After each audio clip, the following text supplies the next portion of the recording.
Hello and welcome back to the Hearthstone Alphabet Tournament Basic League, where we are pitting letter-themed decks against each other for the ultimate prize. Today's game, U versus W, represented by the Paladin and Druid.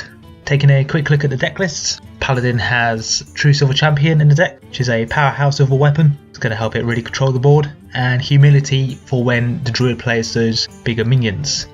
Now you may notice two Wisps in the Druid deck, which are technically in the classic set.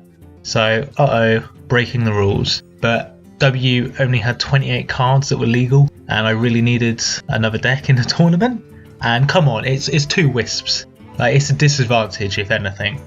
The Druid also have Swipe, a really good AoE clear, especially against the Paladin, clearing those 1/1 dudes. And Mark of the Wild will be really important in getting those value trades in the early game, or protecting bigger minions in the late game.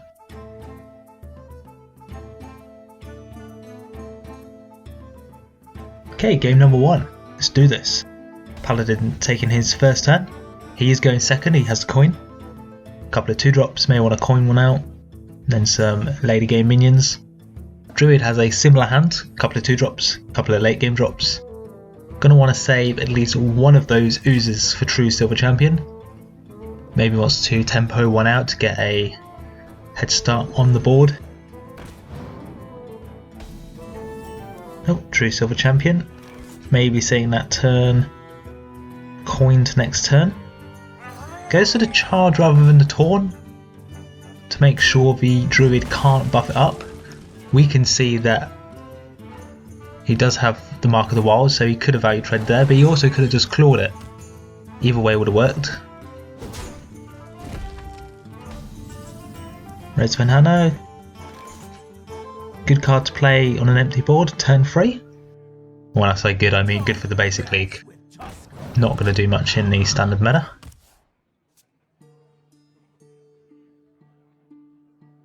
Then I think we're going to see a coin hero power, not coin hero power, going to see a hero power to kill the boar.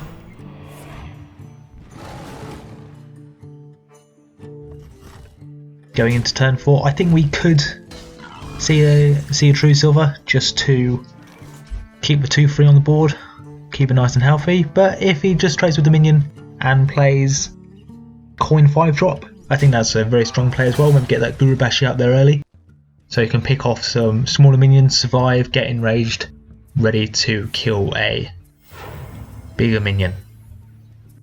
Yeah, there we go.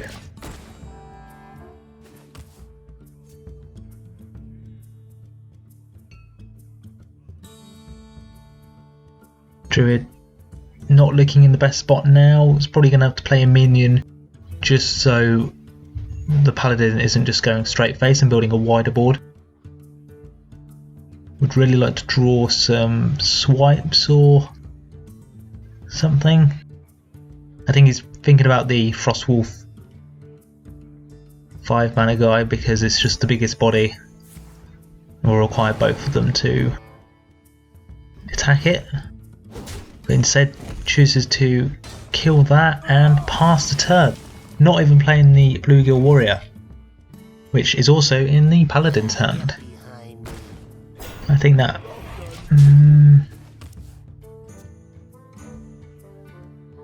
See, the Bluegill Warrior would have just got phased. I'm not saying it should have gone into the Gurubashi because that would have enraged it. This is a good turn.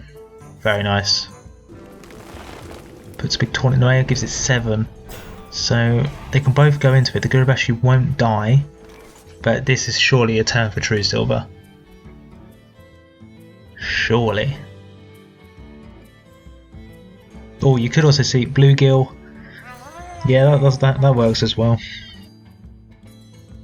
I'm just really excited about True Silver apparently. And this gives him enough mana to buff the Gurubashi. Instead he's going to choose the Frostwolf Grunt to protect the Gurubashi, I suppose. Gurubashi doing a lot of work, getting a lot of damage in. It's not going to be leaving the board anytime soon. The Oasis Snapjaw is quite a nice target to Mark of the Wild, just because it has 7 health already. 9 health can be, well, it's big. And the 4 damage he gets when buffed is nothing to ignore. 2 Boulder Fists. I think this one's the true silver turn. That and a dude into the Frostwolf Grunt. Frostwolf Commander bloke.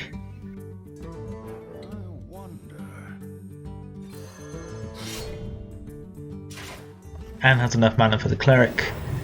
That Gurubashi getting even stronger. The Druid just doesn't have any way to really contest it, unfortunately. Does draw a War Golem, so got a couple of big minions. The Ooze deals with the True Silver. Claw for the Cleric. And the Gurubashi lives on to fight another day.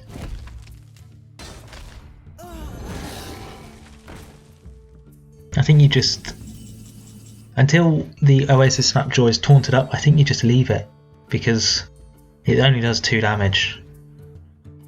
So it's too many resources to kill on its own. I think, well, I'm not going to say what I think because it wasn't what happened. I was going to go for the Booty Bay Iron for Grizzly there, because now you can defend. Because with that play you could have defended the Gurubashi. Gonna go for... what is he gonna go for? Neither's looking strong. To be honest, you can't clear this board.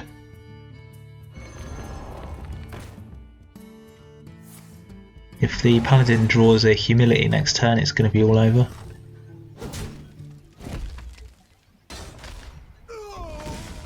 The hero powers cancelling each other out. I almost think the Paladin's one is more deadly in this scenario, because if you leave the dudes, you can buff them up. Whereas the Paladin does not mind if he's getting tickled by 1 damage. And if the Druid has to clear a minion with his hero power, then he's just taking damage through that, which is fine for the Paladin. A very useful Cleric there, getting a nice value trade for the Boulder Fist. That Oasis Snapjaw is not looking too happy. It's pretty brave, standing up to all those bigger minions. Maybe his brother will come in and help him.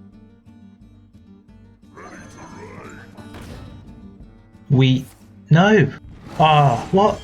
Surely that was a Storm and Champion turn with the Warsong Rider, because that would have buffed the Warsong Rider to kill the Booty Bay Guard.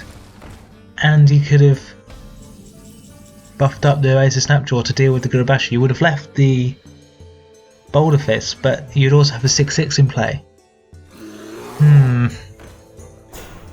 Alas, it won't really matter, because the Paladin just has too many strong cards and the Druid just does not have the tools to deal with it.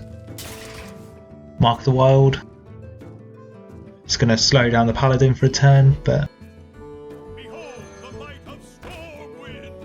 making one hell of a nice turtle.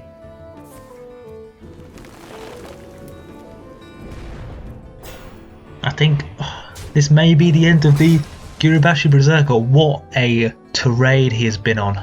A journey. No, he survives because the Druid concedes. Pretty easy game for the Paladin there. Let's see if the Druid can draw better in the next one.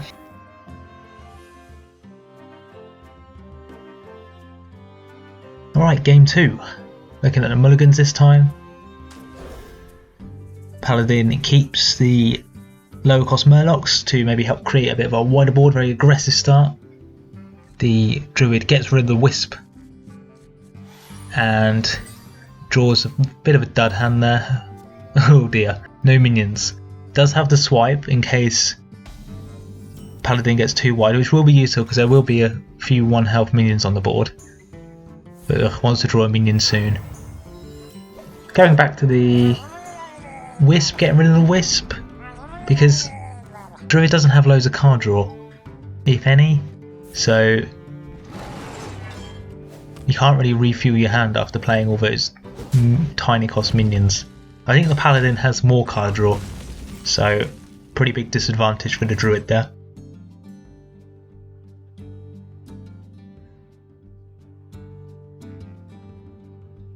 Surely you played the bluegill. Nope. Gonna choose to hold on to the cards. Look for some more value opportunities. I was hoping we'd see the first version of Murloc Paladin. Very, I mean, if you played World of Warcraft, you don't associate Paladins with Murlocs. That's purely a Hearthstone thing, which I've never understood. I mean, Murlocs are fun, but why? Anyway, Iron Fur Grizzly. Nope. Surely, it's on curve. Surely, it's on curve. Go on. That or the Razorfen. Druid doesn't even have a board. Play the Razorfen. Razorfen. No. Go for the Frostwolf Grunt.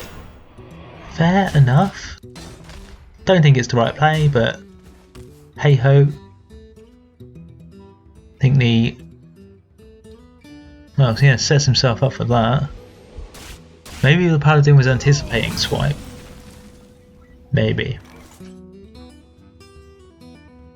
The Lights Justice. Yeah.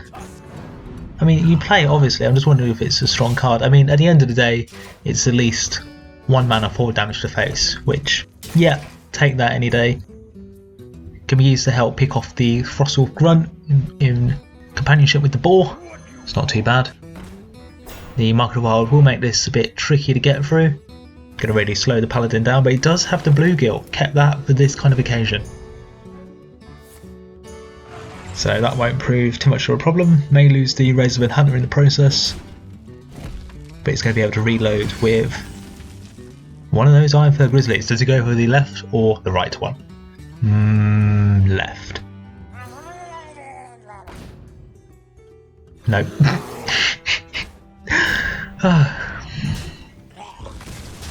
Obviously there was no tactical advantage in that. I always like to see if I could get 50-50s right, just in case it ever becomes important. So far I'm not doing too well.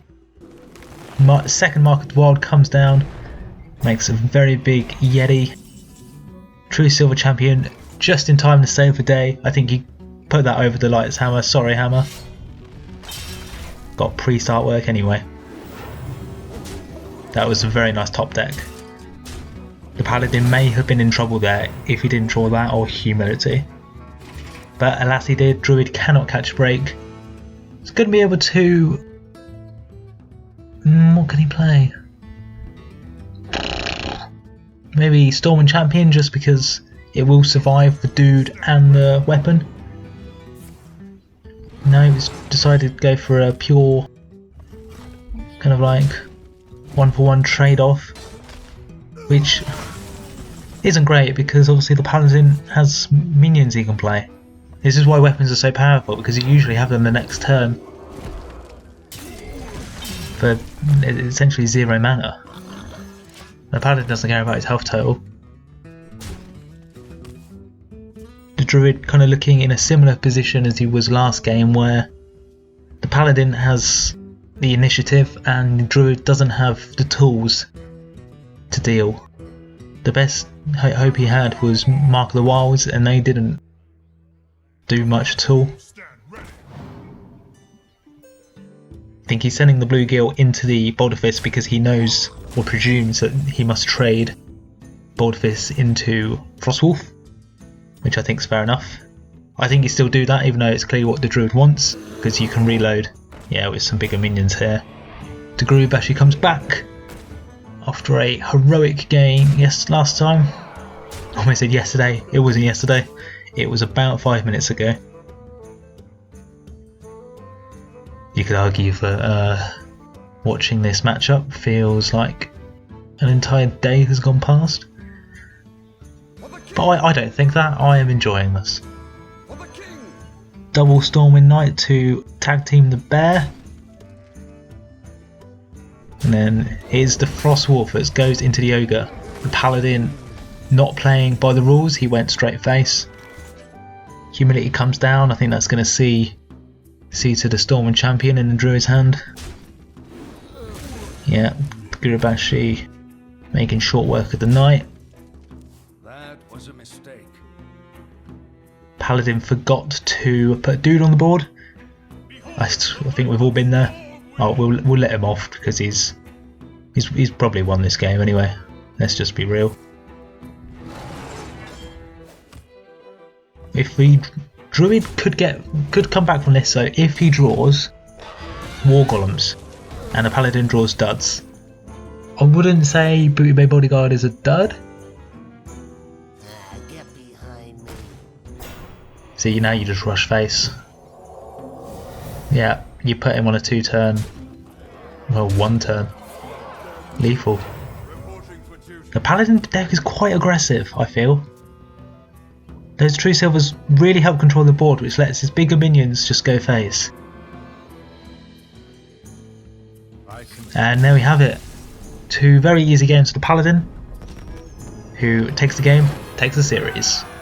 Just a quick look at the leaderboard here. The Paladin will go on to face the Rogue, representing the letter S. I think that will be a much more challenging matchup. The Rogue has a lot of very powerful ways to get rid of minions, so look forward to that. Our next game, however, will be the Warrior Mirror match, C versus E. Thank you for watching and stay tuned.